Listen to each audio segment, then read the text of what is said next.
Hello everybody, I'm here showing you my presentation for the PlayStation hacking incident in 2011.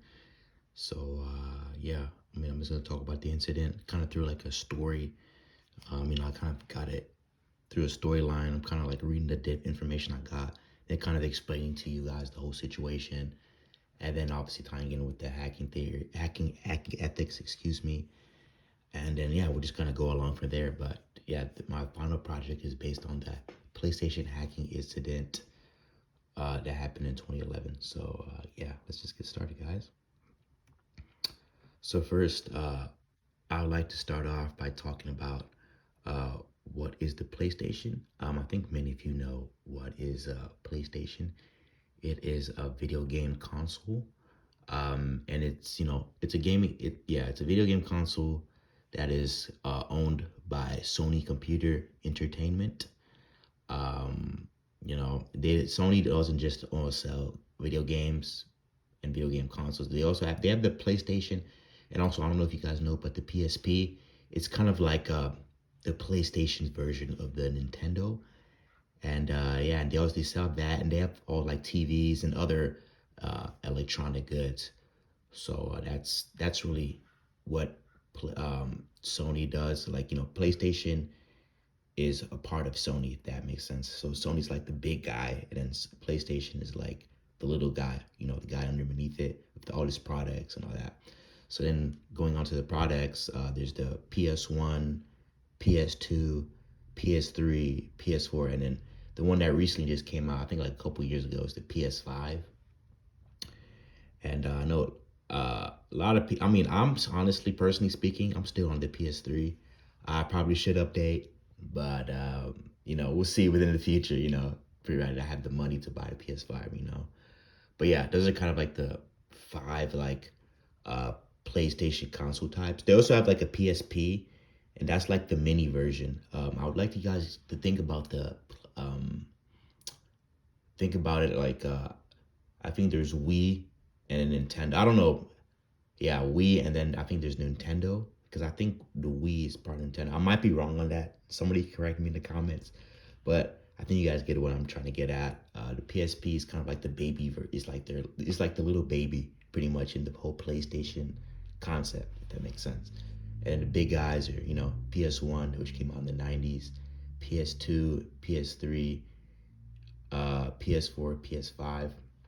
PS5 recently just came out, and yeah, so the whole PlayStation concept pretty much started in the '90s, pretty much. So yeah, now let's move on to the actual story. Just wanted to give you guys some kind of like info on what the PlayStation is. So here we go, talking about the incident in the 2011. So April 19, 2011. I kind of just took out uh parts of from the you know from like the source that explained the whole story, and then I kind of gave my own input just so you guys can understand it better. I mean, it's pretty self-explanatory, but I did it this way to kind of make it cool.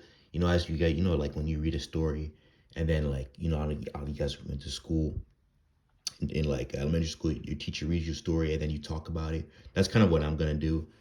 Uh, I just kind of got the information from this website and then add my own input so we can have an understanding and then continue along the story, if that makes sense. So yeah, it was April 19, 2011. They had just realized that their system had been hacked into. And so then the PlayStation decided to do internal investigation on how the incident happened. And then here I got pasted from the site. It said that Sony learned that its PlayStation Network and Curiosity Networks had been compromised and come to an internal investigation. At the time the company did announce this, it was subsequently disclosed in a statement issued by the company's U.S. subsidiary, April 26.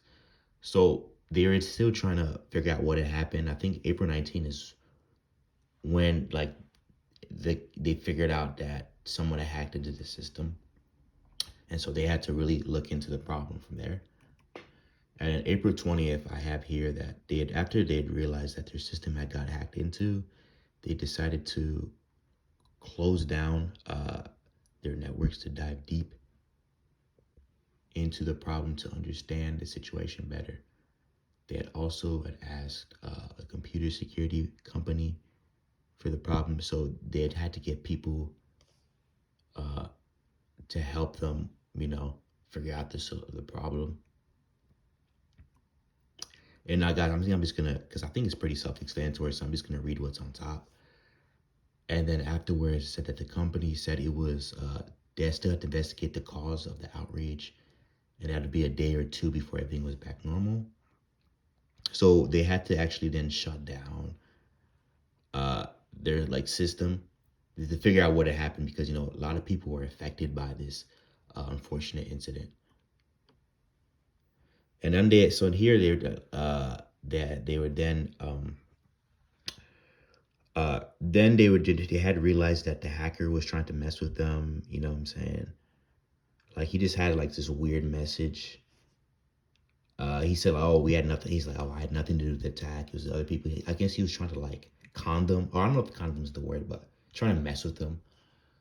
So they won't. So I guess they can continue trying to steal people's personal information from PlayStation and their networks.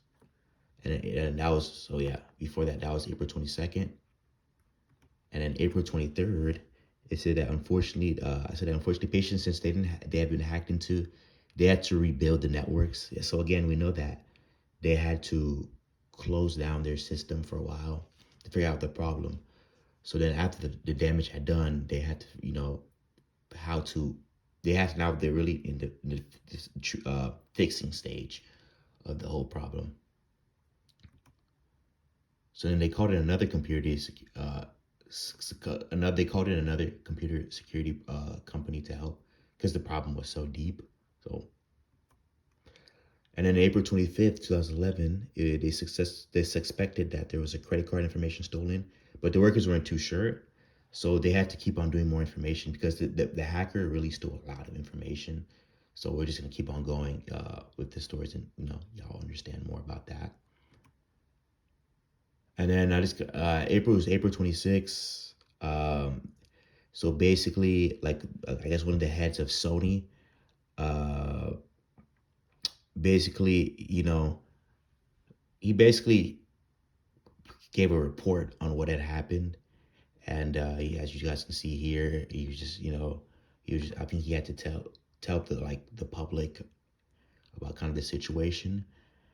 And so then they had then realized that there was no credit card information taken, as I said, because that's what they thought. But there was a lot of personal information stolen from the people. That's what the hacker did. Um, so yeah, like I said, they had realized that the hacker had stolen a lot of personal information, and it wasn't necessarily credit card info. So in the end, Sony had to end up apologizing for the incident of the hacker, and yeah, they had to reopen their system in May, because remember, guys, it's the incident started in April. So how does it tie? Does this tie in with the hacker's ethic that we learned in the course? No, it doesn't, because the hacker was trying to hack into PlayStation for bad reasons, and we know that the hacker ethics principles is based on morality. So, and then so he was a hack, because now we can also talk about, was this guy a hacker or a hacktivist? He was just a general hacker, because we know that a hacktivist is someone who hacks into computers for political or social reason. He was just trying to hack into PlayStation. Obviously, PlayStation is not a political or social unit. Well, it is social, but I think he was just a general hacker, someone just trying to steal people's personal information. So that's that. And that's about it, guys. Hope you enjoyed the information. This is kind of like all the sources I use, and these last two kind of talk more about the story. Obviously, since it was a big deal, you had many people writing about it, so I just provided those last two articles for you guys to kind of check out. So yeah, guys, I really hope you enjoyed it, and thanks for watching. Bye.